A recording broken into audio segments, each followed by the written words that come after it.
मित्रों, जय श्री राम। ज्योतिष एक सत्य कथा में एक बार फिर हम हाजिर हैं आपके समक्ष एक नई सीरीज लेकर के। और उस सीरीज का नाम है D3 डिविजनल चार्ट 3, मतलब द्वयस्कांड कुंडली। तो द्वयस्कांड कुंडली को हम समझते हैं। द्वयस्कांड कुंडली से क्या जानते हैं? ये कुंडली का खाना नंबर 3 यानी घर तीसरा हाउस इसको रिप्रेजेंट करता है। आपके भाई, छोटे भाई बहन को रिप्रेजेंट करता है और आपकी आदतों को रिप्रेजेंट करता है, आपके चार्मिंग, आपके आकर्षण को रिप्रेजेंट करता है। ये आपकी फेक लाइफ यानी सोशल मीडिया और फिल्म, टीवी जिसमें हम बनते हैं कुछ, है ना। अमिताभ बच्चन बहुत बार जय बन के आते हैं, कभी शहंशाह बन के आते हैं, तो है ना, तमाम तरीके। और उसमें बहुत सैकड़ों बार मर भी जाते हैं, लेकिन वास्तविकता में मरते नहीं हैं। तो क्या है? फेक लाइफ है। तो फेक लाइफ जो है वो इसी से रिप्रेजेंट। तो टीवी, सीरियल और ये सारी चीज़ जो है, सोशल साइटें जिन पे आप रील्स बनाते हो, वीडियो बनाते हो, वो सब जो है तीसरा हाउस ही है। तो इस तरीके से आपके पराक्रम का भाव है, आपके एफर्ट का भाव है कि ये बच्चा जो है, जो जन्म लिया है, ये एफर्ट कहाँ डालेगा, इसका प्रयास किस क्षेत्र में रहेगा, क्या करेगा ये, है ना। पराक्रम इसका क्या रहेगा, कहाँ अपनी ताकत दिखाएगा ये, ठीक है। तो ये सारी चीज़ हम D3 कुंडली से देखते हैं। तो वेटेज है इस कुंडली में, ठीक है। तो आइए जानते हैं D3 के बारे में। D3 का मतलब हुआ कि जो है एक राशि में 3 यानी 3 खंड, 0 से 10, 10 से 20, 20 से 30। बात समझ गए? 0 से 10 वाले के देवता हैं नारद हैं, 10 से 20 के देवता अगस्त्य मुनि हैं, और 20 से 30 के देवता दुर्वासा मुनि हैं। अगर कोई ग्रह जो है 20 से 30 डिग्री में जाता है, दुर्वासा वाले में जाता है, तो क्या मतलब हुआ कि वो तमो प्रवृत्ति में चला गया। दुर्वासा ऋषि को जो है क्या था, क्रोध बहुत आता था उनको। तो क्रोध में तमो प्रवृत्ति होती है, ठीक है। और अगस्त्य मुनि क्या है? तो ये क्या है? सत रज तम। तो ये क्या है? नारद सतोगुणी है, अगस्त्य मुनि के अंदर दोनों गुण है।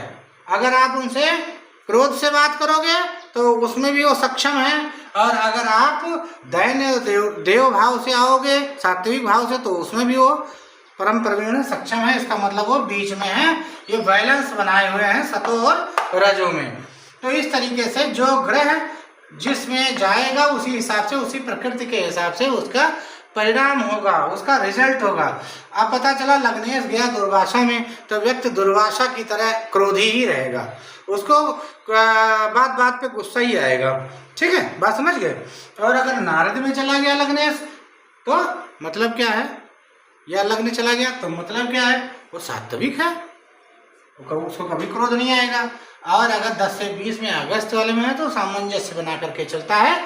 जहाँ क्रोध की जरूरत होती है वहाँ क्रोध आता है, और जहाँ मित्रता की जरूरत होती है, सज्जनता की जरूरत होती है, वहाँ सज्जनता आती है।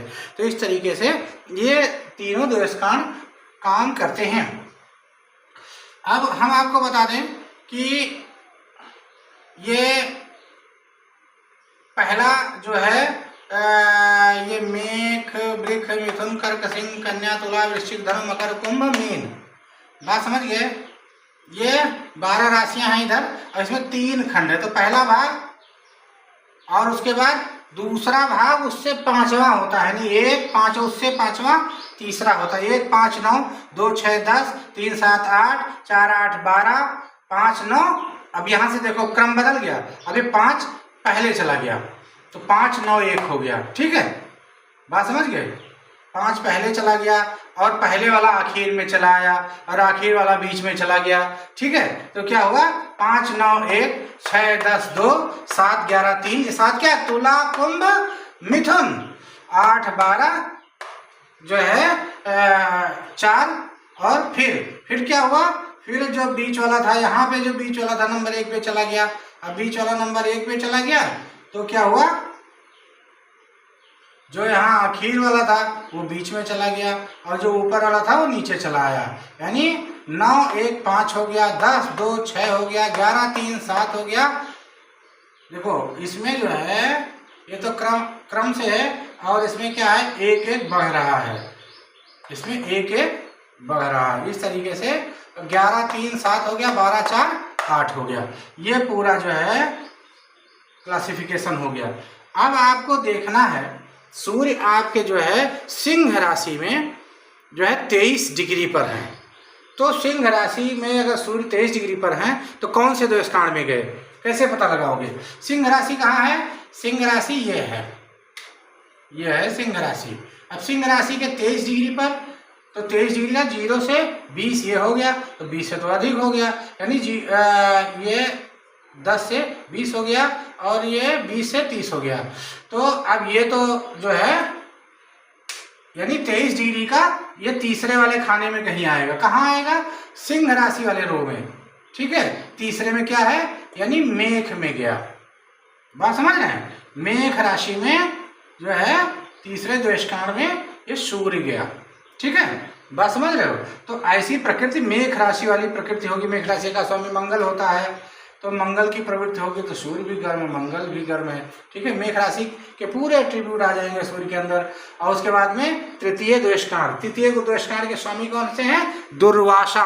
अब क्या कह रही है कुंडली? उधर सूर्य भी गर्म, इधर मेष राशि भी गर्म, मेष राशि का स्वामी मंगल भी गर्म, और जो है जो द्वेषकांड है वो दुर्वासा का है। अरे तो इसके अंदर तो आग ही आग भरी होगी, रास्ता चलते झगड़ा करेगा ये। बात समझ गया? तो इस चीज को जो है ऐसा ही समझा जाता है। अब आपको बता दें कि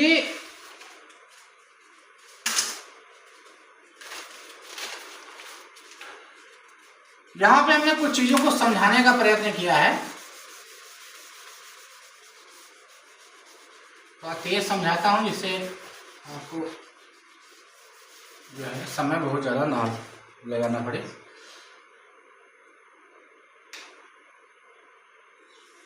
ये हो गया चतुर्थांश, ये हो गया एक्स एक्सिस, ये हो गया Y axis, Y X x1 y y1, ठीक है। अब आपसे बता दें कि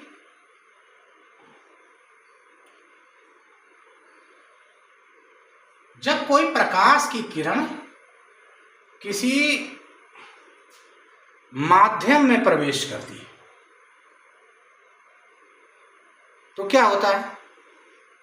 सबसे पहले तो आप एक बात जान लो कि हम कुछ भी देख पाते हैं तो कैसे देख पाते हैं? प्रकाश के कारण ही तो हम कुछ भी देख पाते हैं। जो कुछ भी हम देखते हैं वो किसके कारण देखते हैं? प्रकाश के कारण ही देखते हैं। अगर विजिबिलिटी 0 हो जाए, कोहरा हो जाता है, तो कुछ दिखाई पड़ता है क्या? अभी अंधेरा हो जाए एकदम से तो कुछ दिखाई पड़ेगा? नहीं दिखाई पड़ेगा। तो प्रकाश के कारण हम चीज़ों को देख पाते हैं। तो क्या प्रकाश अपने वास्तविक रूप में हमारे आंखों में पड़ता है? हमारी आंखें भी तो एक माध्यम ही है। प्रकाश विभिन्न माध्यमों से गुजर करके हमारे आंखों के लेंस पर पड़ता है। एक माध्यम नहीं, विभिन्न माध्यमों से गुजर करके। और जितनी बार वो माध्यम चेंज करता है उतनी बार उसमें विचलन होता है। जितनी बार वो माध्यम मीडियम चेंज करता है उतनी बार उसमें विचलन होता है। तो बताओ ये जो है प्रकाश, इसमें पता नहीं कितने बार कभी यह अभिलंब की ओर झुक गया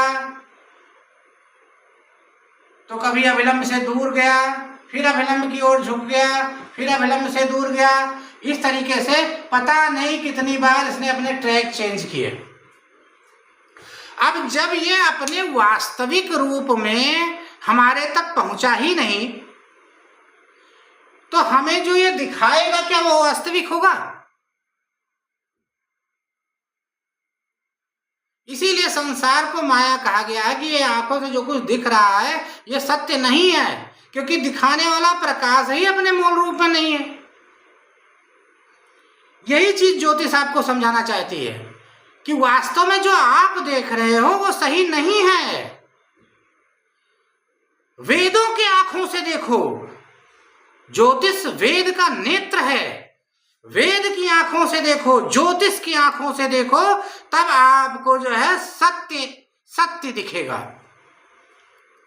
वास्तविक चीजें आपको, वास्तविक प्रतिबिंब दिखेगा, वास्तविक चित्र दिखेगा आपको जब आप ज्योतिष की आंखों से देखेंगे। ज्योतिष जो है वेद की आंखों से, ज्योतिष वेद का नेत्र है। तो इसी वजह से कहा गया कि आप जो चीजें देख रहे हो वो सत्य नहीं है और जो वेद आपको दिखाना चाहता है वो सत्य है। तो जैसे वेद आपको दिखाना चाहता हो, एक्चुअल प्रतिबिंब आपके सामने पेश करता है, आपकी ही एक्चुअल प्रतिबिंब और संसार की एक्चुअल प्रतिबिंब, और उनसे आपका सामंजस्य क्या है, वो सारा एक्चुअल प्रतिबिंब आपको ज्योतिष प्रस्तुत करता है। तब आप सही सही दुनिया को और अपने आप को एग्जामिन कर पाते हो, देख पाते हो। आप अपनी आंखों में विश्वास करते हो क्या?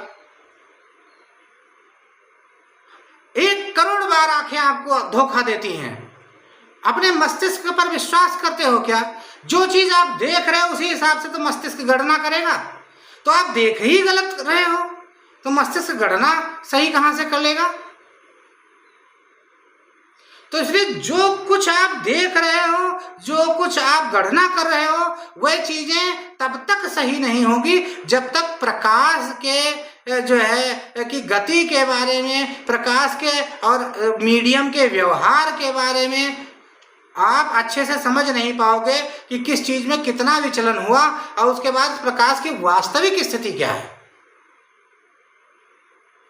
जब प्रकाश की वास्तविक स्थिति आप समझ पाओगे तब आप जो है आपको एक्चुअल प्रतिबिंब दिखेगा अपने जीवन का और इस समाज का, इस संसार का भी। हम यही चीज समझाने के लिए यहां पर आए। ज्योतिष एक सत्य कथा का मतलब यह है, सत्य का मतलब निरंतर होता है। हम वो बात बोलते हैं जो निरंतर है, जो गलत हो ही नहीं सकता।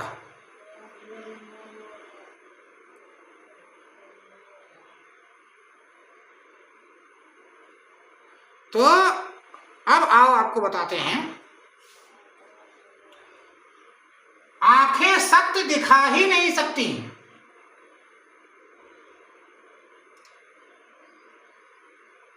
और प्रकाश की जो यात्रा है निर्वात में अव्यक्त है, माध्यम में आकर के व्यक्त होती है। ऐसे आत्मा है ब्रह्मांड में अव्यक्त है और शरीर में आकर के व्यक्त हो जाती है। व्यक्त है, शरीर में व्यक्त होती है। और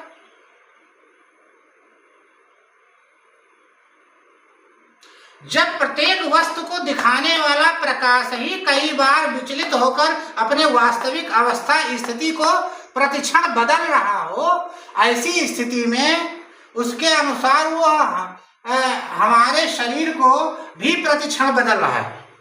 भाई आपके शरीर में कोशिकाएं बदलती हैं, वो प्रकाश जो है जो प्रतिक्षण स्वयं को बदल रहा है वो आपके शरीर को भी बदल रहा है। प्रतिक्षण पुरानी कोशिकाएं मर रही हैं, नई कोशिकाएं पैदा हो रही हैं। तो जो सुबह आप थे वो दोपहर में नहीं है, जो दोपहर में है वो शाम में नहीं है। प्रतिक्षण आप बदल रहे हो, प्रतिक्षण जो है प्रकाश अपना रूप रंग बदल रहा है। तो इसको कैसे रीड करोगे? ये सारी चीजों को, इस गुत्थी को सुलझाने के लिए बिना ज्योतिष के तो आप इसमें कुछ कर ही नहीं सकते हो। आप इस चीज को समझ रहे हो ना? शरीर नाशवान है, शरीर हमेशा प्रतिक्षण बदल रहा है यार, वो कोशिकाओं से मिलकर बना है और प्रतिक्षण अपने आप को बदल रहा है।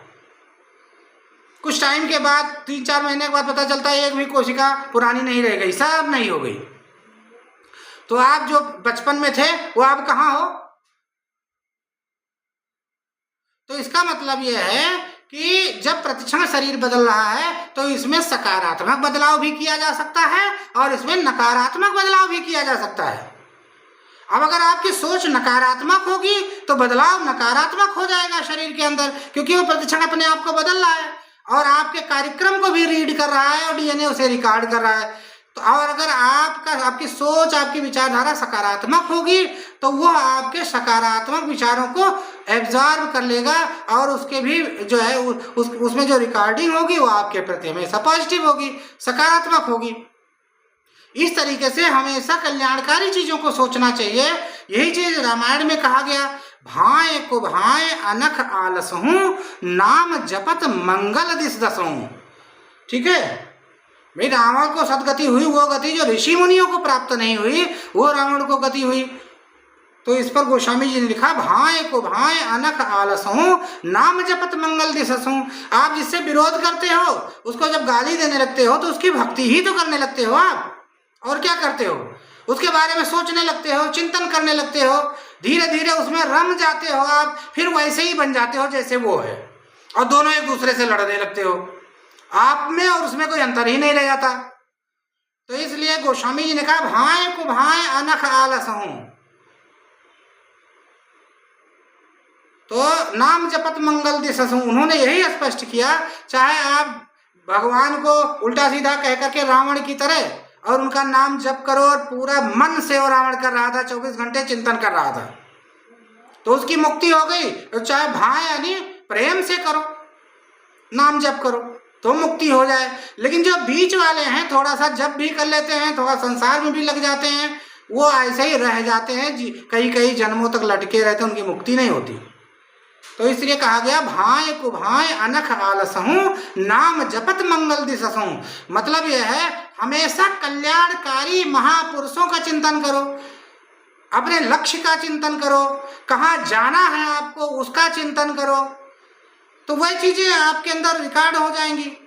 आप उनकी तरीके से बन जाओगे, जैसा जिस तरीके से लोगों का चिंतन कर रहे हो वैसे ही बन जाओगे आप। लेकिन जब आप गंदे, निकृष्ट और तुच्चे लोगों को गाली देने लगते हो, ये गंदे हैं, बहुत गलत काम कर रहे हैं, तो क्या होता है कि वो धीरे धीरे उसी एनर्जी लेवल पर डीएनए आपको सेट कर देता है ले जा करके, क्योंकि बदलाव हो रहा है ना, उस बदलाव में उसे शामिल कर लेता है जो आप बोल रहे हो। तो आपका एनर्जी लेवल और उसका एनर्जी लेवल बराबर हो जाता है, फिर दोनों लड़ने लगते हो खट खट खट खट, और लड़के समाप्त हो जाते हो। तो इसी बात को गोस्वामी जी ने एक ही चौपाई में बताया, भाए को भाए अनख आलसहूं नाम जपत मंगल दिससहूं। बात समझ रहे हैं आप? तो इस तरीके से जो है बताया गया कि प्रतिक्षण बदल रहा है, अर्थात जो हम सुबह थे वो दोपहर में नहीं है, और जो दोपहर में है वो शाम को नहीं रहते। हमारे चारों ओर माया जाल का भ्रम ऐसा बना है कि हम उसे सत्य ही समझ बैठते हैं। बात समझ रहे? इस विज्ञान को पढ़कर मानव अपनी वास्तविक जिंदगी समझ पाता है कि आपकी वास्तविक स्थिति क्या है। ज्योतिष विज्ञान को पढ़ करके, ये फिजिक्स है जो हम आपको पढ़ा रहे हैं, इसमें जो है सारी चीजें समाहित हैं। फिजिक्स का मतलब मापन, मापन के अलावा फिजिक्स में है कुछ क्या? केवल मापन है। किसी चीज को नापना, किसी चीज को नापना, कुआं में नापना, चौकोर में नापना, गोल में नापना, बस नापने के अलावा और फिजिक्स में है कुछ? हर चीज को नापा ही तो गया है। तो ऐसे ही जो है मैं आपको बता रहा हूं, ये मापन का जो है, अब ये ग्रह नक्षत्रों को माप रहा है, कोणीय मान देख रहा है हर चीज में। तो इस तरीके से आप समझ सकते हो, बिना इसको पढ़ करके आप अपनी वास्तविक जिंदगी समझ नहीं पाओगे। और सत और असत में अंतर कर पाता है। अगर आप झूठ और सही में अंतर ही ना कर पाओ तो आपको छलने वाले, चूतिया बनाने वाले जिंदगी भर छलते रहेंगे। आपको छलिया लोग आपको दिखाएंगे कि मैं बहुत हितैषी हूं आपका, और आप उनके चक्कर में पड़ के पूरा जीवन ऐसे बर्बाद कर दोगे, जान ही नहीं पाओगे हम कहाँ किसके चक्कर में फंसे हैं। तो सत और असत में फर्क आप तभी कर पाओगे जब आपको ज्योतिष आती होगी। प्रत्येक व्यक्ति के गुणधर्म, व्यवहार के बारे में आपको जान जाओगे। जैसे आप जो है तत्वों के बारे में जान लेते हो फिजिक्स पढ़ करके, गुणधर्म व्यवहार मापन के आधार पर सबको डिवीजन कर देते हो, अलग अलग कर देते हो, ठीक है। तो अब जो है उसी तरीके से यह है, सत और असत में अंतर कर पाता है। प्रत्येक दिखने वाली वस्तु सत्य नहीं है, उसकी अवस्था की स्थिति जो दिख रही है सत्य नहीं है। आप ये देख लो कि जो भी वस्तु दिख रही है आपको वो वास्तव में सत्य नहीं है। जब ज्योतिष की आंख से आप उसे देखोगे तो सत्य रूप में आप उसे देख पाओगे, और जब सत्य नहीं उसी को देख देख के निर्णय ले रहे हो तो फिर इसीलिए तो दुख प्राप्त हो रहा है। नहीं तो आनंद की तरफ न चले जाते। संसार में 100% लोग दुखी हैं। क्यों दुखी हैं? क्योंकि वह वस्तुएं वास्तविक मार्ग से भटके हुए हैं, माया जाल में, भ्रम में ऐसा उलझे हुए हैं कि उनको ये संसार सत्य ही प्रतीत होता है। यही उनके दुख का कारण है। तो जब आप ज्योतिष में जाते हो तो वास्तविक स्थिति आप नहीं जान पाते हो, और आप इस भ्रम को आसानी से काट ले जाते हो। जब आपको वास्तविक तस्वीर दिखती है तो आप इस भ्रम को काट ले जाते हो, और फिर आप एक आनंदित जीवन जीते हो जिसमें जो है आप एक यूनिट हो, और आप ईश्वर द्वारा बनाए गए हो, और वहाँ से जिस कार्य के लिए भेजे गए हो वो कार्य करते हो। और जब आप जिस कार्य के लिए भेजे गए हो वो कार्य नहीं करके दूसरा कार्य करने लगते हो जीवन में तो कष्ट आता है, पीड़ा आती है, समस्या आती है। तो देखो सत्य नहीं है, रीड करके उसे वास्तविक में समझना व उसके अनुसार